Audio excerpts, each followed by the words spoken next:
আসসালামু আলাইকুম প্রিয় দর্শক, আমিরুল মোমিনিন মানিক আপনাদের প্রত্যেককে আমন্ত্রণ জানাচ্ছি এই পর্যালোচনায়। কি বিশ্বাস হচ্ছে না যে ইরানও পারমাণবিক শক্তিধর একটি রাষ্ট্র? বিশ্বাস হচ্ছে না? আজকে আমি দেখিয়ে দিতে চাই যে ইরান কেবল পারমাণবিক শক্তিধর রাষ্ট্র নয়, বরং ইরানের কাছে যা আছে তা অ্যাটম বোমার চেয়েও অধিক কার্যকর। আজকে আমাদের আলোচনার শিরোনাম দিয়েছি ইরানও পরমাণু শক্তিধর রাষ্ট্র, অবশেষে স্পষ্ট করলো রাশিয়া। নিশ্চয়ই আপনারা এই চিত্রটি দেখলে বুঝতে পারবেন স্থানটি কোথাকার। কেউ কি বুঝতে পেরেছেন এনি গেজেস যে এই জায়গাটি কোথায়? এটা হচ্ছে সেই বহুল আলোচিত হরমুজ প্রণালী। তো চলুন আমরা কোন যুক্তিতে বলছি যে ইরানও পরমাণু শক্তিধর রাষ্ট্র। এটা আমার কোনো মন্তব্য নয়। শক্তিধর পারমাণবিক রাষ্ট্র রাশিয়া আজকে একটা চাঞ্চল্যকর তথ্য উপস্থাপন করেছে। এর আগে কিন্তু আমরা রাশিয়ার পক্ষ থেকেই জেনেছিলাম যে ইরানের কাছে 440 কেজি সমৃদ্ধ ইউরেনিয়াম রয়েছে, যেটা দিয়ে 11 থেকে 14টি পারমাণবিক অস্ত্র তারা তৈরি করতে পারবে। এরপরই কিন্তু আমরা দেখলাম যে ডোনাল্ড ট্রাম্পের মাথা খারাপ হয়ে গেল, আওলা ঝাওলা অবস্থা। এরপর কি করলেন তিনি? যুদ্ধবিরতি বা শান্তির চুক্তিতে একটা ক্লজ যুক্ত করলেন, সেটা হচ্ছে যে ইরানকে অবশ্যই সমৃদ্ধ ইউরেনিয়াম তৃতীয় কোনো রাষ্ট্রে পাঠাতে হবে, এরপর চুক্তি। কিন্তু ইরান সাফ জানিয়ে দেয় যে আমরা আমাদের সমৃদ্ধ ইউরেনিয়াম তৃতীয় কোনো দেশে পাঠাবো না। আরেকটা যুক্তি ইরানের খুব ইন্টারেস্টিং ছিল। এই যুক্তি দিয়ে তো ইরান বাজিমাত করে ফেলেছে। কি সেটা? দেখুন, 2025-এর জুনে যখন ইসরায়েল এবং মার্কিন যুক্তরাষ্ট্র যৌথভাবে ইরানের পারমাণবিক চুল্লিগুলোতে আক্রমণ করলো, ইরানের পারমাণবিক কেন্দ্রগুলোতে হামলা করলো, তখন পেন্টাগন এবং তেল আবিব যৌথভাবে একটা ঘোষণা দিয়েছিল যে ইরানের পারমাণবিক স্থাপনাগুলো একদম মাটির সঙ্গে গুড়িয়ে দেওয়া হয়েছে। এখন দেখুন, এই যে চুক্তিটি হলো কদিন আগে, এই চুক্তির সময় যখন মার্কিন যুক্তরাষ্ট্রের পক্ষ থেকে বলা হলো যে ইরানের পারমাণবিক কেন্দ্রগুলো আমরা পরিদর্শন করতে চাই বা আন্তর্জাতিক আণবিক সংস্থা পরিদর্শন করবে, তখন বেঁকে বসলো তেহরান। তেহরান বলল, কেন? পেন্টাগন তো 2025-এর জুনে বলে দিয়েছে যে ইরানের পারমাণবিক স্থাপনাগুলো একদম মাটির সঙ্গে মিশে গেছে, এখন আর ইরানের কোনো পারমাণবিক কেন্দ্রের অস্তিত্বই নেই। তাহলে আমরা এখন কেন আমাদের পারমাণবিক কেন্দ্রগুলোতে সফর করতে দেব, পরিদর্শন করতে দেব আন্তর্জাতিক আণবিক সংস্থা, বা এটা নিয়ে কেন আমরা শান্তি চুক্তিতে আলোচনার প্রসঙ্গ আনবো? খুব যৌক্তিক পয়েন্ট। কারণ খোদ ইসরায়েলের প্রধানমন্ত্রী নেতানিয়াহু এবং মার্কিন যুক্তরাষ্ট্রের প্রেসিডেন্ট ডোনাল্ড ট্রাম্পই তো এই কথা বলেছেন। তিনি বলেছেন যে পারমাণবিক সক্ষমতা নষ্ট করে দেওয়া হয়েছে, আর কোনোদিন ইরান পারমাণবিক অস্ত্র তৈরি করতে পারবে না। তাহলে এখন কেন এই যুদ্ধবিরতির চুক্তির মধ্যে পারমাণবিক প্রসঙ্গ আনা? এবং দেখুন, আন্তর্জাতিক আণবিক শক্তি সংস্থা এই চুক্তির পর আগ্রহ প্রকাশ করেছে যে পুনরায় তারা ইরানের পারমাণবিক স্থাপনাগুলো পরিদর্শন করবে। ইরানের তরফ থেকে সাফ জানিয়ে দেওয়া হয়েছে সম্ভব না, কারণ আমাদের স্থাপনাগুলো ধ্বংস হয়ে গেছে। নাতাঞ্জ পারমাণবিক কেন্দ্রে মার্কিন যুক্তরাষ্ট্রের হামলার পর সেই চিত্রও আপনারা দেখেছেন। তাহলে কেন সেই ধ্বংসপ্রাপ্ত বা গুড়িয়ে দেয়া, মাটির সাথে মিশে যাওয়া, একেবারে নাই হয়ে যাওয়া পারমাণবিক কেন্দ্র নিয়ে এত টেনশন? এই যুক্তিতে আটকে গেছে মার্কিন যুক্তরাষ্ট্র, ইসরায়েল এবং আন্তর্জাতিক আণবিক শক্তি সংস্থা। মানে গলায় নিঃশ্বাস আটকে যাওয়ার মতো অবস্থা আর কি, দর্শক। তো যাই হোক, আজকে রাশিয়ার তরফ থেকে চাঞ্চল্যকর একটি তথ্য উপস্থাপন করা হয়েছে। সেই তথ্যের দিকে একটু চোখ বুলাই, চলুন।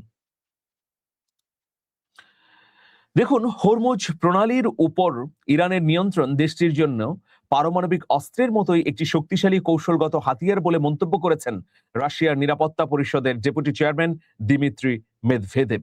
তার মতে বিশ্বের অন্যতম গুরুত্বপূর্ণ এই নৌপথ নিয়ন্ত্রণের সক্ষমতা তেহরানের ভূ রাজনৈতিক অবস্থানকে আরো শক্তিশালী করেছে, এবং এটি হচ্ছে তেহরানের কার্যকর একটা পারমাণবিক প্রকল্প। বরং মেদভেদেভ বলেছেন যে এটি পারমাণবিক প্রকল্পের চেয়ে কোনো অংশে কম নয়, বরং এটি পারমাণবিক প্রকল্পের চেয়েও অত্যন্ত কার্যকর এবং শক্তিশালী।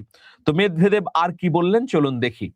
আনাদুল এজেন্সির প্রতিবেদনে বলা হয়েছে, ইরান সফর শেষে সাংবাদিকদের সঙ্গে আলাপকালে মেদভেদেভ বলেন, মধ্যপ্রাচ্যের সংঘাত আরো বিস্তৃত হলে ইরান বাব আল মানদেব প্রণালীতেও জাহাজ চলাচল বাধাগ্রস্ত করতে পারে।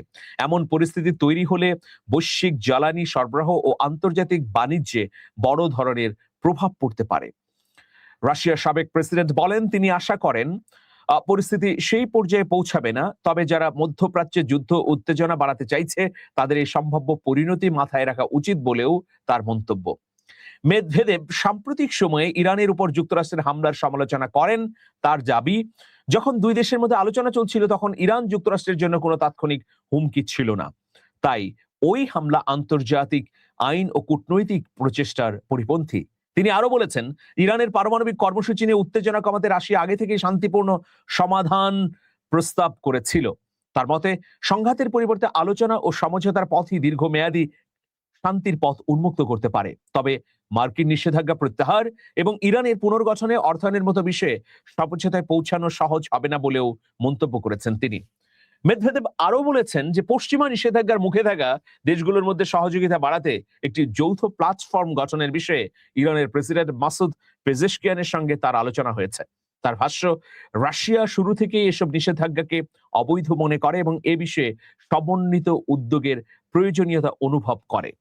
ইরানের সর্বোচ্চ প্রয়াত নেতা আয়াতুল্লাহ আলী খামেনির জানাজা অনুষ্ঠানের ফাঁকে শুক্রবার তেহরানে প্রেসিডেন্ট পেজেশকিয়ানের সঙ্গে বৈঠক করেন মেদভেদেব।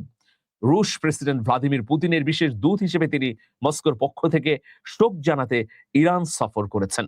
তো এই যে নিরাপত্তা পরিষদের ডেপুটি চেয়ারম্যান, মানে খুবই ক্ষমতাধর একজন ব্যক্তি, প্রেসিডেন্টের পরেই তাকে ক্ষমতাধর মনে করা হয়, দিমিত্রি মেদভেদেব, তিনি হরমুজ প্রণালীর পাশাপাশি বাব আল মানদেব প্রণালীও ইরানের জন্য একটি বিকল্প পারমাণবিক অস্ত্র হিসেবে অভিহিত করেছেন। দেখুন, তিনি আরো বলেছেন যে হরমুজ প্রণালী ইরানের জন্য এমন একটি কৌশলগত সম্পদ যার প্রতিরোধ ক্ষমতা পারমাণবিক অস্ত্রের সমতুল্য। অনেক বড় মন্তব্য তিনি করেছেন। প্রিয় দর্শক, আমরা একটু বাব আল মানদেব প্রণালীও দেখে নিতে চাই। বাব আল মানদেব প্রণালী অনেক এই যে বাব আল মানদেব প্রণালী দেখছেন, অনেক আলোচিত একটি জায়গা। বাব আল মানদেব প্রণালী হচ্ছে মাত্র 17 কিলোমিটার আর হরমুজ প্রণালী 39 কিলোমিটার।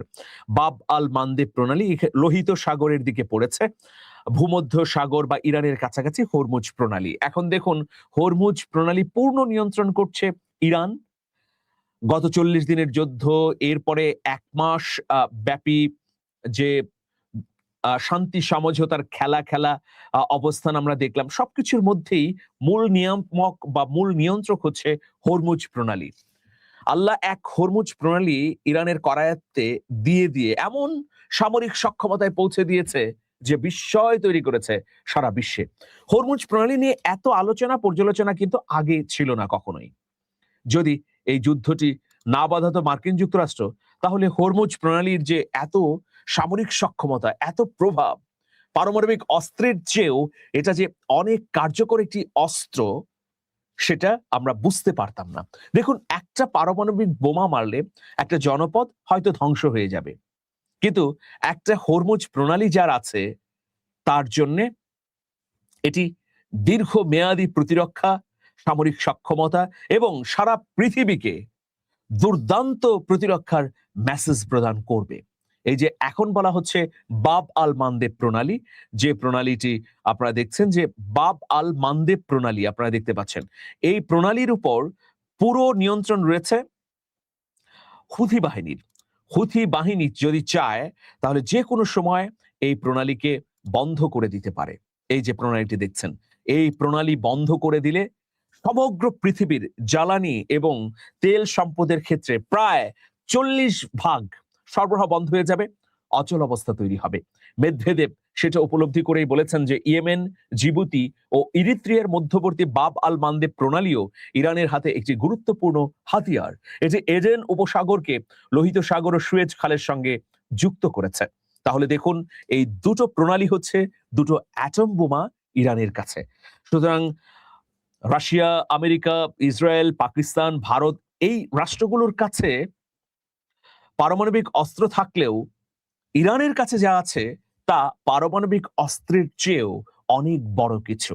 পুরো যুদ্ধের বাক পরিবর্তন করে দিয়েছে এই দুটো প্রণালী, হরমুজ এবং বাব আল মানদেব প্রণালী। তো সেজন্যেই এখন আমরা কি দেখতে পাচ্ছি যে ইরান একটা উত্থিত পরাশক্তিতে পরিণত হয়েছে। এর পেছনে হরমুজ প্রণালীর অবদানকে কোনোভাবেই অস্বীকার করা যাবে না। এই যুদ্ধের মধ্য দিয়ে ইরান যেমন তার সামরিক সক্ষমতা প্রদর্শন করলো, একইভাবে হরমুজ প্রণালীতে নিরঙ্কুশ এবং এককভাবে ইরানের সার্বভৌমত্ব প্রতিষ্ঠিত হলো। এর চেয়ে বড় পারমাণবিক বোমা আর কি হতে পারে? দর্শক, আপনারা মতামত জানাবেন। তবে একটা তথ্য দিয়ে যাই, আমাদের বঙ্গোপসাগর এটিও হরমুজ প্রণালীর মতো গুরুত্বপূর্ণ হয়ে উঠতে পারে যদি আমরা এটির ব্যবস্থাপনা করতে পারি। কারণ দেখুন, চীন যে করিডোরের প্রস্তাব করেছে, আমাদের বাংলাদেশ মিয়ানমারের রাখাইন হয়ে এরপর আমরা চলে যাব চীনে। এই যে সড়ক পথের করিডোর যদি তৈরি হয়, তাহলে আমাদের বঙ্গোপসাগর হয়ে উঠবে এই দক্ষিণ এশিয়া এবং দক্ষিণ পূর্ব অঞ্চলের সবচেয়ে গুরুত্বপূর্ণ জলপথ। তো সেই জন্য আমাদেরও উদ্যোগ নেওয়া প্রয়োজন রয়েছে। দর্শক, আজকে এ পর্যন্ত, ভালো থাকবেন। শুভেচ্ছা নিরন্তর।